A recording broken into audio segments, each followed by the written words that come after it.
जन्नत एक महल है और दोज़ख एक अलग जगह है। अब देखें, जन्नत एक है, उसके दराजात हैं जन्नत के, और इसी तरह जहन्नम है एक ही, उसके तबक़ात हैं। इसमें किसी का भी इख्तिलाफ नहीं है। किसी ने नहीं कहा कि एक जन्नत एक जगह में होगी और दूसरी जगह में होगी, या एक जहन्नम एक जगह में होगी और दूसरी जगह में होगी। दोज़ख भी एक है और जन्नत भी एक है। जन्नत के दराजात मुख्तलिफ हैं।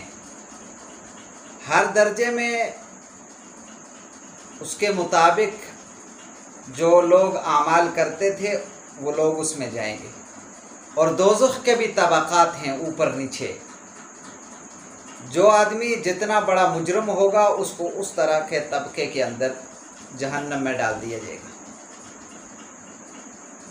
हर इंसान ये चाहता है कि मैं कामयाब हो जाऊं और नाकामी से बच जाऊं।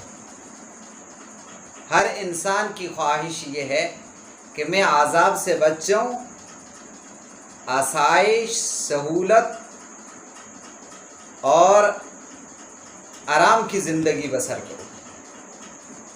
किसी का कोई इख्तिलाफ वाली बात इसमें नहीं है।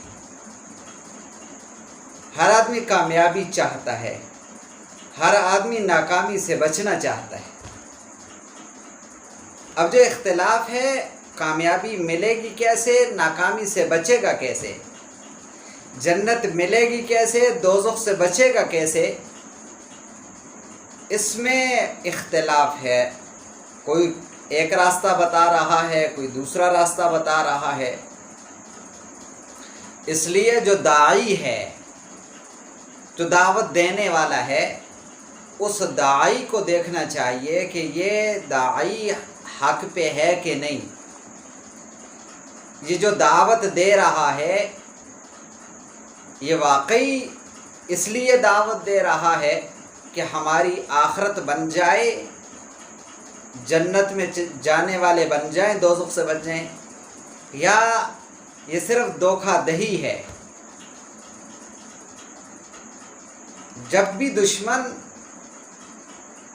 किसी को रास्ते से हटाता है उसका हमेशा हमदर्द बनता है।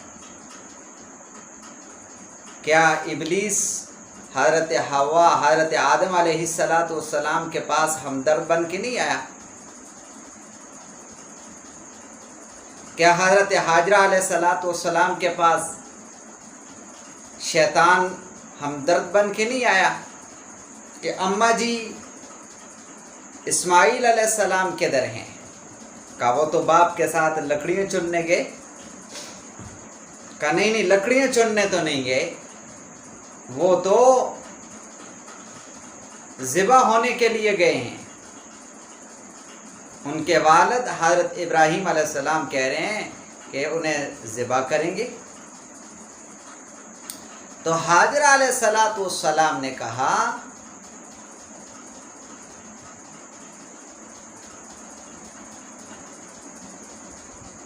कि भला कोई बाप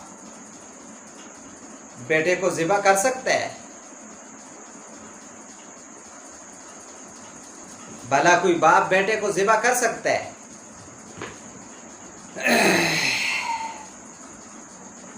तो कहने लगा कि आप गाफिल हैं। इब्राहीम कहते हैं कि ये तो अल्लाह का हुक्म है, अल्लाह का अमर है। फरमाने लगी कि अगर वाकई अल्लाह का हुक्म है तो फिर हज़रत इब्राहीम को ऐसा ही करना चाहिए। शैतान ने देखा कि इधर से काम तो नहीं बनता, फिर हज़रत इब्राहीम अलैहिस्सलाम के पास पहुंचा हमदर्द बन के। बहरहाल खुलासा ये हुआ कि जो भी किसी को रास्ते से हटाता है वो हमदर्द बनता है, और फिर वो दावत दे रहा है। उस दावत के पीछे उसका ज़ाती मकसद होता है। उसको कहीं से पैसे मिल रहे हों, या वो अपनी जमात का फ़र्द हो, या बहरहाल जो भी उसकी गर्ज होती है, اس لیے داعی کو دیکھنا چاہیے کہ یہ جو دعوت دے رہا ہے یہ دعوت دینے کا اسے حق بھی ہے کہ نہیں. یہی وجہ ہے کہ آج اس میڈیا کے دور کے اندر ہر آدمی داعی بنا ہے. عام اور سادہ جو لوگ ہوتے ہیں وہ دیکھتے ہیں اس کی داڑھی بھی ہے، اس کی پگڑی بھی ہے، اس نے کپڑے بھی پہنے ہوئے ہیں طریزوں والے، اور یہ قرآن کا نام بھی لے رہا ہے، بخاری کا نام بھی لے رہا ہے، لہٰذا یہ بات سچ کر رہا ہوگا. حالانکہ اس کی بات کا نہ تذکرہ قرآن میں ہوتا ہے نہ حدیث میں ہوتا ہے. اور بہت ساری گمراہی جو پھیل رہی ہے وہ ایسے ہی داعیوں کی وجہ سے پھیل رہی ہے. اس لیے ہمیں سوچنا چاہیے، دیکھنا چاہیے جو آدمی دعوت دے رہا ہے، جو دین کی بات کر رہا ہے، یہ مستحق ہے اس بات کرنے کا یا نہیں. اس کا اپنا کیا عقیدہ ہے، اس کا اپنا کیا نظریہ ہے. اس کے بعد جب وہ بات سنے گا اس کو عمل کی توفیق بھی ملے گی انشاءاللہ.